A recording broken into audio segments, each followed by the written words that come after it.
رسمياً، الأهلي يعلن التعاقد مع المدرب السويسري أورس فيشر لقيادة الفريق الأول لكرة القدم خلفاً للإسباني خوسيه ريبيرو.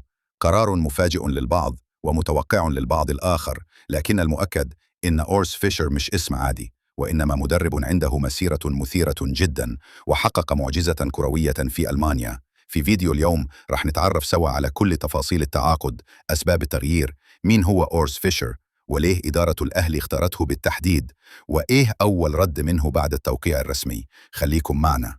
الإدارة الأهلاوية وضعت مشروع جديد هذا الموسم، لكن البداية ما كانت بالمستوى المطلوب تحت قيادة المدرب الإسباني خوسيه ريبيرو. نتائج متذبذبة، غياب للهوية الفنية، وأداء غير مقنع خاصة في المباريات الكبيرة. وهذا خلى الإدارة تتحرك بسرعة، خاصة مع ضغط الجماهير، للبحث عن مدرب قادر على قيادة المشروع الفني الجديد، وتحديداً مدرب عنده شخصية قوية وخبرة أوروبية. أورس فيشر مدرب سويسري من مواليد 20 من فبراير 1966. لعب في مركز الدفاع وأحياناً كلاعب وسط، وشارك في أكثر من 500 مباراة مع نادي زيورخ وسانت جالن. حقق لقب كأس سويسرا كلاعب مع زيورخ، وبدأ مسيرته التدريبية سنة 2003 مع فرق الناشئين في نفس النادي.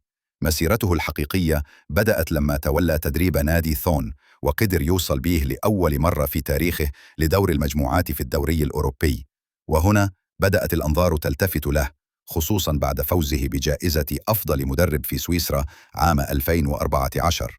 لكن نقطة التحول الحقيقية كانت مع نادي بازل، لما قاده لتحقيق ثنائية الدوري والكأس موسمين متتاليين، وشارك معه في دوري أبطال أوروبا. وإذا كان هذا ممتاز، فاللي عمله مع يونيون برلين يعتبر قصة نجاح عالمية. تولى الفريق سنة 2018 وهو في الدرجة الثانية، وفي موسم واحد فقط صعد بهم إلى البوندسليغا، وبعد موسمين شارك في البطولات الأوروبية، ثم فجر مفاجأة، تأهل لدوري أبطال أوروبا لأول مرة في تاريخ النادي موسم 2023 إلى 24.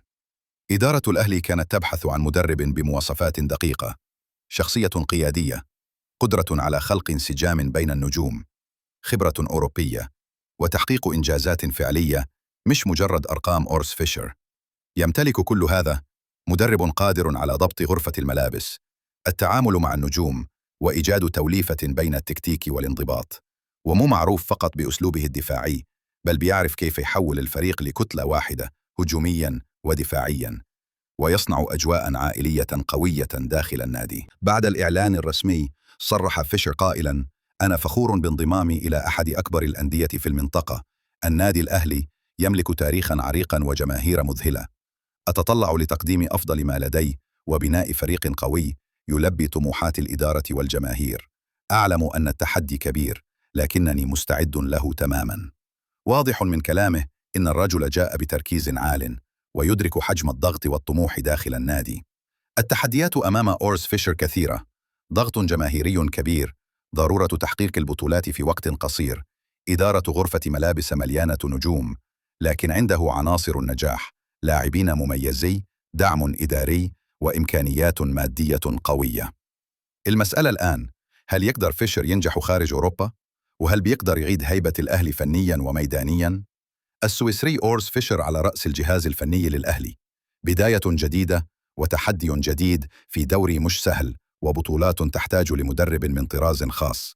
هل يكون هو الرجل المناسب؟ اكتبوا رأيكم في التعليقات، وهل تتوقعون موسم تاريخي للأهلي تحت قيادته؟ لا تنسوا تشتركوا في القناة وتفعلوا زر الجرس ليصلكم كل جديد في عالم الكرة.